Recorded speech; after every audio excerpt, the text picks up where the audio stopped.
Look, we've just seen this with AI. We knew it was coming. We all knew it was coming. And then it came in a way that shocked us to our core. I mean, everybody is like, okay, everything has changed. Society's changed. We don't even know what it means for education. We don't even know what it means to be a human in certain aspects anymore. The industries we thought wouldn't be disrupted, the creative industries, were disrupted first, right? So the scale of what is happening in AI and how fast that came, that was the fastest adoption of any product ever. 20 days, 0 to 11 million people. So I don't know if it's tomorrow or whether it's in 3 years. But if you wait too late, you will not be ready. Somebody else will eat your lunch. It's as simple as that.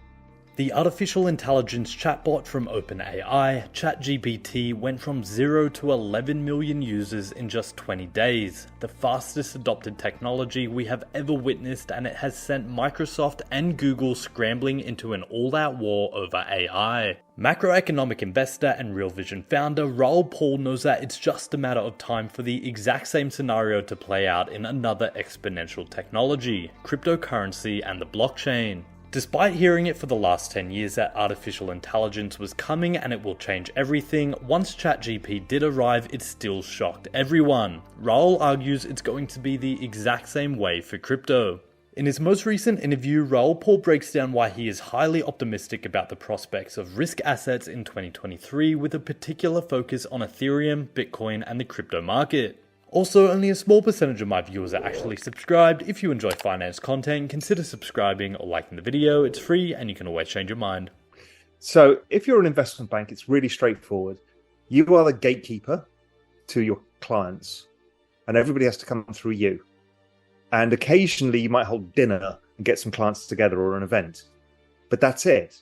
So you don't have a network effect that others leverage. They have to go to you for that. Web3 enables distributed networks of people and people to be able to share in the success of that network. So imagine if Morgan Stanley had tokenized, and I've been speaking to an investment bank who's looking at doing this, a smaller investment bank, boutique investment bank, who've tokenized their clients. And I'm looking at doing it with the exponential age asset management to create a token around our clients.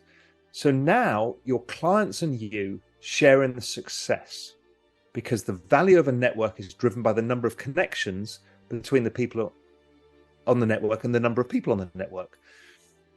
So if Morgan Stanley were to have a Morgan Stanley token, and that token is your access to the Morgan Stanley world, but not just via the salespeople or the websites, but actually to the other customers themselves.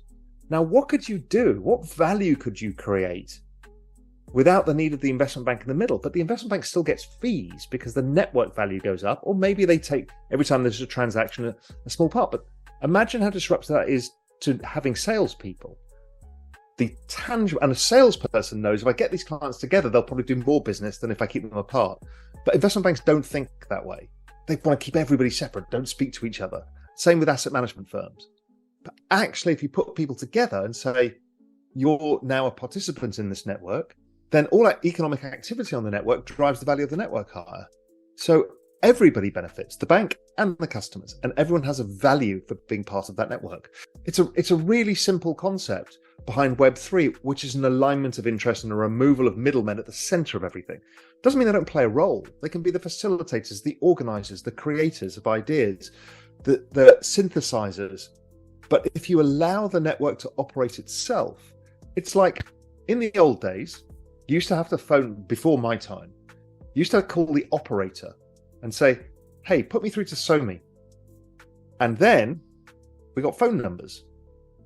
And suddenly what happens? Business explodes because you can call everybody directly.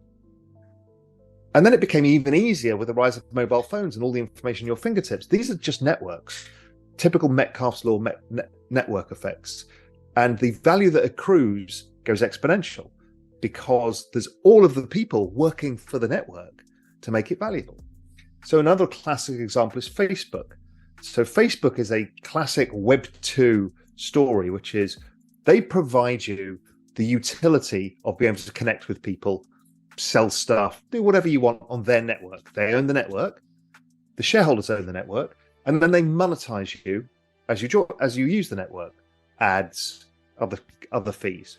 Facebook was a very powerful business and still remains so to this day.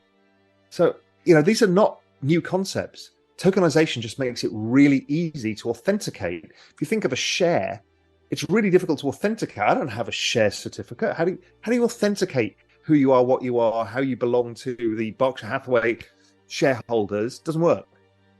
But tokenization allows that instantaneously because it can become your identity.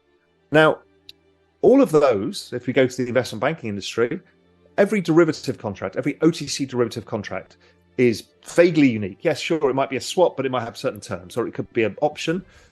That is a contract. It's a unique contract. Now, right now, it's a nightmare to settle all of this stuff, to understand who owns what, to sweep the collateral, to figure out anything that happens within the whole ecosystem. It's opaque. There's all these ISDA complications. Have you signed the ISDA? Banks have backlogs of ISDAs. It's all a mess. Now, yes, some of it's gone to centralized exchanges, but you can do all of this on a smart contract. So I can buy from Morgan Stanley a call option on the euro. I don't have to sell it back to their desk. I can sell it back to Deutsche Bank because in that contract is the code of what it is. And if it pays out, it pays out. So it is a complete change of global business model and how behavioral economics fits into the modern society. And people don't understand it because they think it's about cryptocurrencies. Cryptocurrency is the value of that network of which it's upon. So, of course, they go up and down a lot because these networks are new. But imagine if you owned a token on the entire global value of the mobile phone network. What is that worth? Trillions of dollars. Now imagine, all of the fees that accrue from using the network. The same can be said of almost any network. And so these things are going to accrue extraordinary amounts of tangible values that used to be intangibles. Even when you think about managing a corporation. Mm-hmm.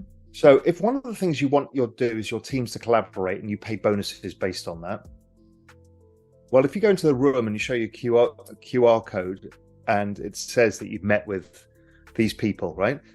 You've got a way of having a quantifiable bonus structure. There is also another thing that most companies have is the people who do particularly well are very in demand. So everybody wants more of their time. I think at some point we will just tokenize time.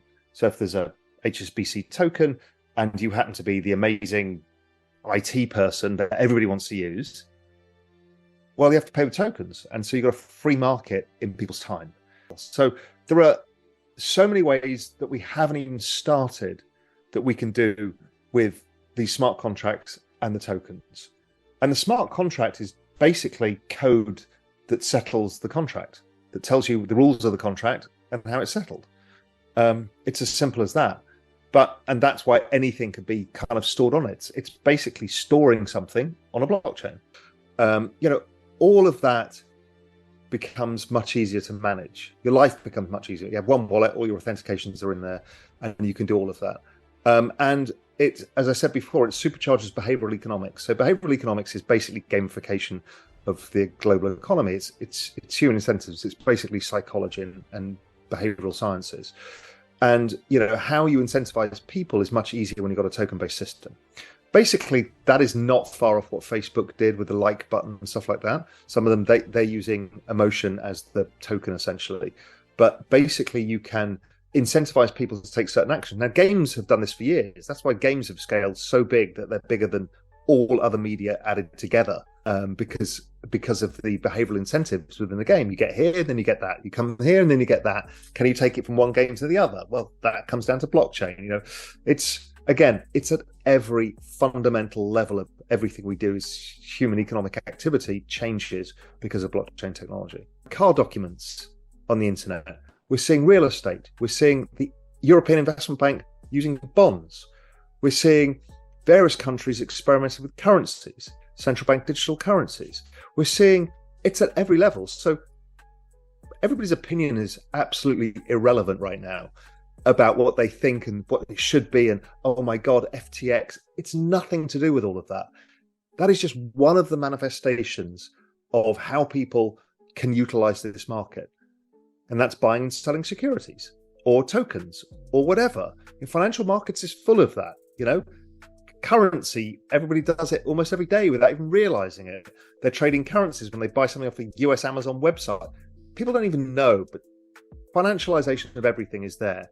So, should stuff be regulated? Of course. But that is not the technology. The technology is all of the things we're talking about, is how to leverage behavioral science and technology itself with distributed ledger systems to disrupt almost every business model, because it's more efficient, it's faster, and it's safer. And in this world, it's really important. We can't navigate this world any longer with KYC. We have to go to my bank, get a letter signed, go and find some utility bill, put that. It's ludicrous. The whole lot can be done in 1 second on blockchain. Now, India's done this, but not on blockchain. They have something called India Stack, and you authenticate yourself with your fingerprint or your retina scan. And within that, you can attach what's known as India Stack, which is all of your KYC documentation, including your medical records and your university certificates. And I can go into a bank and open a bank account with my fingerprint. I don't need a wallet. I don't need a passport. I don't need anything, because it's all in there. They see it all. They authenticate it. Done. Seconds. Now think of how many staff you can save.